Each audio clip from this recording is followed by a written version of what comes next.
High বন্ধুরা, কি করছো তোমরা সবাই? কেমন আছো? আশা করি ভালো আছো। নিশার রান্নাঘরে তোমাদের সবাইকে স্বাগত। আমি নিশা চলে এসেছি আবারও নতুন একটা রেসিপির সাথে, কাঁচকলার কোপ্তাকারি। তোমাদের কার কার পছন্দের এই কোপ্তাকারি জানিও কিন্তু কমেন্ট করে। প্রথমে কাঁচকলা আলু কেটে ভালো করে ধুয়ে তারপর সেদ্ধ করে নিতে হবে। একটু নুন দিয়ে দেবে, তাহলে ভালো তাড়াতাড়ি সেদ্ধ হয়ে যায়।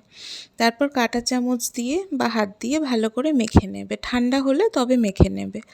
হাত দিয়েও মাখতে পারো বা কাঁটা চামচ দিয়েও মাখতে পারো।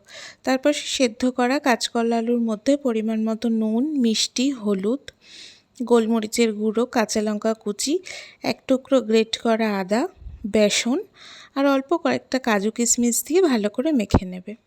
কাজুগুলো একটু ভেঙে ভেঙে দেবে, তাহলে কোপ্তাগুলোর মধ্যে কাজুগুলো মুখে পড়লে সেটা ভালো লাগবে।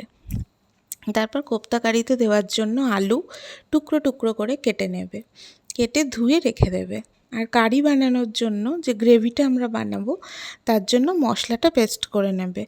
মশলার মধ্যে টমেটো, কাঁচা লঙ্কা, আদা, কয়েক টুকরো কাজু কিশমিশ দিয়ে পেস্ট করে নেবে। তোমরা তোমাদের পরিমাণ অনুযায়ী সব মশলাগুলো দেবে। তারপর কোপ্তাগুলো কড়াইতে ভালো করে তেল গরম করে দু পিঠ লাল লাল করে কোপ্তার আকারে ভেজে নেবে। তারপর কোপ্তাগুলো তুলে ওই তেলে জিরে, তেজপাতা, একটা শুকনো লঙ্কা আর একটু হিং ফোড়ন দেবে। এটা সম্পূর্ণ নিরামিষ তরকারি, তাই হিং দিলে খুব সুন্দর একটা গন্ধ বেরোবে। অবশ্যই তোমরা হিংটা দিও। তারপর টুকরো করে রাখা আলুগুলো নুন হলুদ দিয়ে ভেজে নেবে। তারপরে ওই আলুগুলো ভাজা যখন হয়ে যাবে, করে রাখা যে আগের মশলা পেস্টটা ওটা দিয়ে দেবে।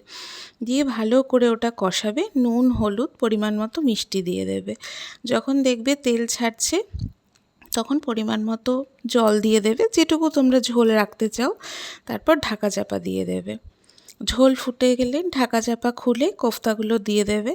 তারপর যখন একটু ফুটে যাবে তখন নামানোর আগে এক চামচ ঘি আর হোমমেড একটা ভাজা মশলা আমি করে রেখেছিলাম, তোমরাও করতে পারো, সে ভাজা মশলা দিয়ে নামিয়ে ফেলবে।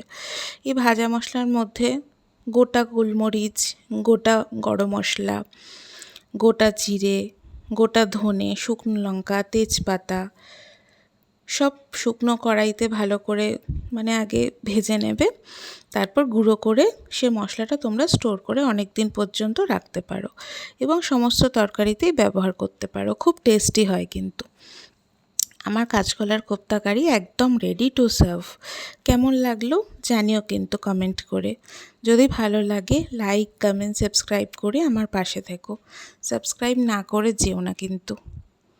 আমার পাশে তোমরা থেকো। আর যদি মনে হয় কিছু ভুল হয়েছে অবশ্যই কমেন্ট করে জানিও। ভালো থেকো। টাটা।